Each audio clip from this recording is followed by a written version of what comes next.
Hi brother, ఈరోజు నేను నీకు బ్రహ్మచర్యం గురించి ఇంటర్నెట్లో దొరకని కొన్ని విషయాల గురించి నేను నీకు చెప్పబోతున్నాను. This is my personal experience. ఈ ఎక్స్పీరియన్స్ని చాలా మంది ఎవరైతే ఈ బ్రహ్మచర్యాన్ని పాటిస్తున్నారో దీని వారు ఫీల్ అయ్యే ఉంటారు. ఒక అబ్బాయి నాకు మెయిల్ చేశాడు. హాయ్ సిద్ధార్థ్, నేను బ్రహ్మచర్యం పాటించేటప్పుడు ఒక రూల్ పెట్టుకున్నాను. అవేంటంటే చాలా బ్యాడ్గా, చాలా అశ్లీలకరంగా మాట్లాడే వ్యక్తులకు దూరంగా ఉండాలి అని నిర్ణయించుకున్నాను. ఇలా నేను డిసైడ్ అయిన తర్వాత నాకు 99% ఆఫ్ ఫ్రెండ్స్ అందరూ నాకు దూరం అయ్యారు.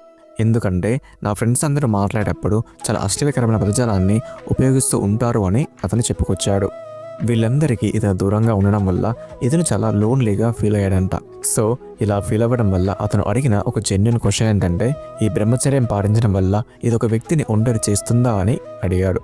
అతనికి ఫ్రెండ్స్ ఎవరు ఉండరా అని అడిగాడు. చూడండి, ఇక్కడ మనం కొన్ని ఇంపార్టెంట్ విషయాలు మనం అర్థం చేసుకోవాలి.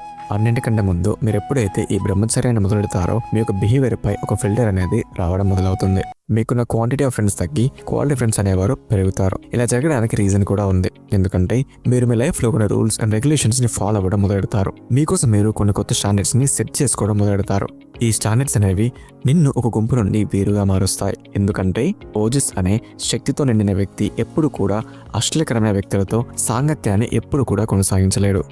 ఇక్కడ టీనేజర్స్ అర్థం చేసుకోవాల్సిన విషయం ఏంటంటే, మీరు చదువుతున్న క్లాస్ రూమ్లో ప్రతి ఒక్కరూ మీ మిత్రులు కారు అని గుర్తుంచుకోవాలి. ఎందుకంటే ఎవరైతే ఒక పర్సన్ గురించి అతను వెనకాల బ్యాడ్గా మాట్లాడతాడో అతను నీ గురించి కూడా నువ్వు లేనప్పుడు నీ గురించి కూడా బ్యాడ్గానే మాట్లాడతాడు.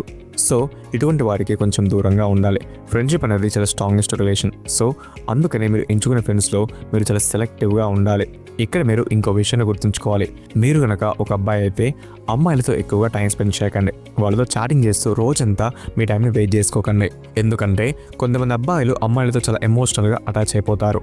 రాత్రి పగలు తేడా లేకుండా ఆ అమ్మాయి గురించి ఆలోచిస్తూ ఉంటారు. ఈ కారణం వల్లే అతని కెరీర్ అనేది నాశనం అవుతుంది. అందుకనే చాలా మంది హై అచీవర్స్ అండ్ బ్రహ్మచారులు ఎవరైతే ఉంటారో వారెప్పుడు ఏం చెబుతుంటారంటే, జస్ట్ మీరు మీపై మాత్రమే ఫోకస్ చేయండి. ఎందుకంటే మీరు ఏ ఇంట్లో అయితే మీరు ఇప్పుడు ఉంటున్నారో ఒకానొక రోజు మీరే ఆ ఇంటిని పోషించాల్సి ఉంటుంది.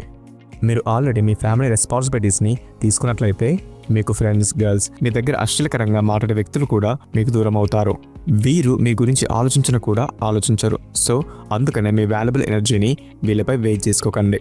దీని మీనింగ్ మీరు సొసైటీకి దూరంగా ఉండి అందరూ బ్యాడ్ పీపుల్, మీరు ఒక్కరే గుడ్ పర్సన్ అనే కాదు. మిమ్మల్ని మీరు ఒక సిగ్మా మేల్గా అనుకోండి అని చెప్పడం లేదు. జస్ట్ సెలెక్టివ్గా ఉండండి. ఎవరికి ఎంత టైం ఇవ్వాలో డిసైడ్ చేసుకోండి. రూడ్గా ఉండకండి. చాలా ప్రేమతో ఆప్యాయంగా మాట్లాడండి. అంతేగాని ప్రేమలో పడమని చెప్పట్లేదు.